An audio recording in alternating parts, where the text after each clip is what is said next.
Hello guys, this is UK Rose White. I welcome you all to my channel. If you've not yet subscribed, please, what are you waiting for? Hit the subscribe button, like and share. Whenever I upload any video, you will be the first person to be notified. To my old subscriber, I just want to say a big thank you for being there for me. And to my returning subscriber, God bless you all. So keep on watching. Hey queens, so it's your girl Alina. So I wanted to come on here and make a video about the airport and how it traumatized a lot of foreigners that come into the Lagos, Nigeria airport. So unfortunately this video would be done in parts because there's so much we need to talk about. So let's talk about the first thing. I'm going to talk about the first time I've ever came into the airport in Lagos, Nigeria. And I'm going to talk about the last time that I left. So when you're coming from America or any foreign place into Nigeria, automatically they think you're rich. And because their government is so corrupt to the people and they don't care about the people see you, and not all people in Nigeria, and I'm not saying this, disclaimer, this is not every worker in the airport. This is not everybody in the Nigerian airport.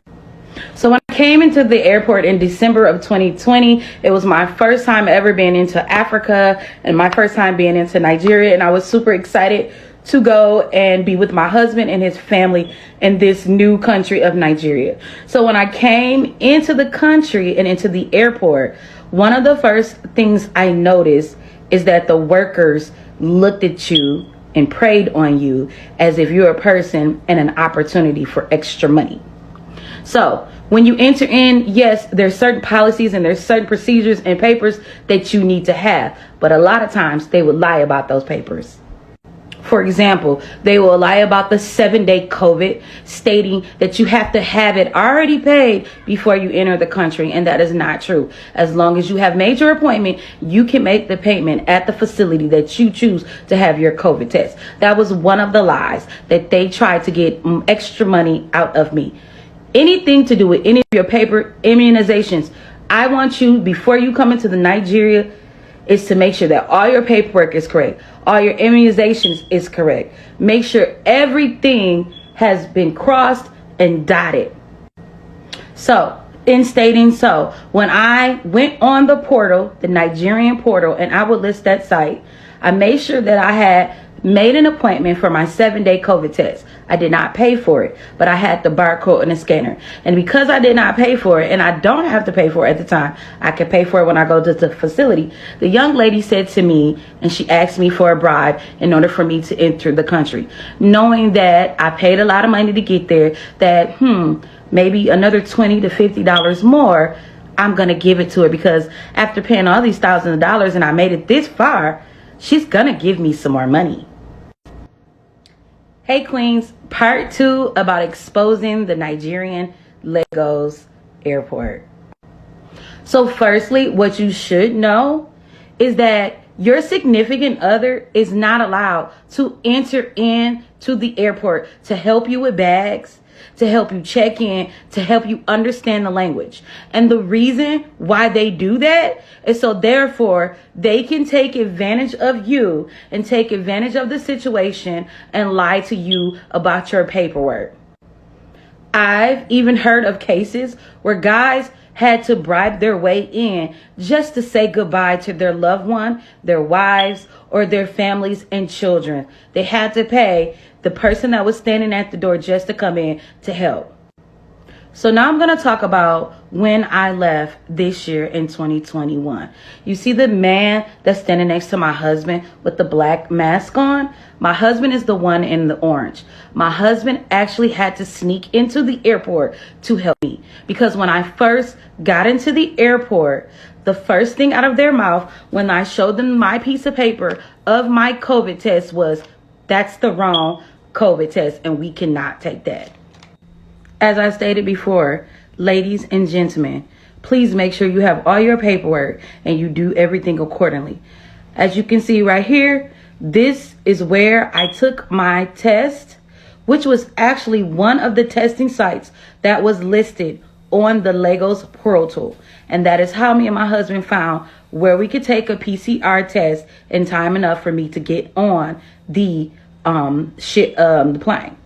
Excuse me. And as you can see the barcode right there, all they have to do is take their phone and to scan it on their scanner to see that it is a correct result. Verification. That's all they had to do. They never once did it until the nitty came down to the gritty, until I raised my voice, and until they seen that they weren't getting any money out of me. That's when they decided to scan the paperwork to see if it was a real PCR test. When they seen this paper, they automatically said, no, ma'am, you are not going to make this flight. You're going to have to reschedule your flight.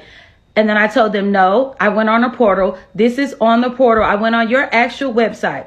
They had no right to tell me that all they had to do was just check the PCR, because it was supposed to be Qatar Airline that was supposed to check and make sure I have the right PCR testing, not the Nigerian airport. Now back to this man with the black mask. He was actually the one that bribed my husband for 25,000 naira. Part 3. So this is the actual footage that I took while in line, while they told me I couldn't get on my airplane with my correct PCR test. Him, he's one. She's one. So after scanning my PCR test, finally they let me get to the gate. And then the man followed me, as you can see with the black mask, the other man, because he was up. Part 4 of exposing the Lagoś, Nigeria airport. So what they didn't know at first is that I was making video. And what I do suggest is anytime you have all your stuff together and you come up against this, make sure you take pictures, make sure you get names, and make sure you take video. And he was in on it.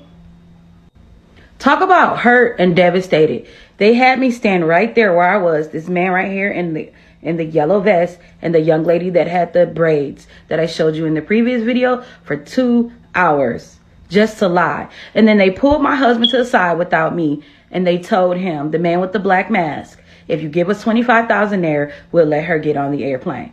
But that's not the bad thing. The worst thing that happened was a lot of the customers and a lot of the people that were there. I had a Nigerian man who was departing walk up to me and said, sister, it's okay. It's okay. This is what they do. We keep excusing what they do. Every time I come into the airport, I am harassed. I am having to deal with bribes and lies. So finally, after going past customs, I stood there and I said, I am not moving until I speak to someone that is in charge, because they kept lying to me and telling me this person was in charge and this person was in charge, and that person was not the one that was in charge. Why? Because they did not want to get exposed to the station manager of Qatar Airlines. I finally, after 2 hours of standing there, them lying with the bribes, and then after waiting for the station manager, because they hugged me and they asked me to forgive them, and they asked me, please don't tell they're going to lose their jobs. But I told them, I hear too many stories of this happening to American women that come in here. Y'all keep sending them here and here and there, and you're taking $5 here and $20 there and $20 there. No, I want to speak to your station manager. So finally, I got to speak with the station manager, and the station manager handled it. He asked for names, he asked for pictures and videos, and I gave it all to him. And I let him know that I was going to be exposing this, because I hear too many stories and it happens too many times. So ladies, if you ever have to go into the Lagoś, Nigeria airport, please ask for the station manager by the name of Mike. You ask me, why am I upset? Why am I so passionate about this? Because it has to happen. We're already scared because we're in a foreign land that we don't know anything about, and we're getting to learn. We're excited about meeting our significant other. Not only that, we don't understand your language. And then you're bribing and lying to us. Is this what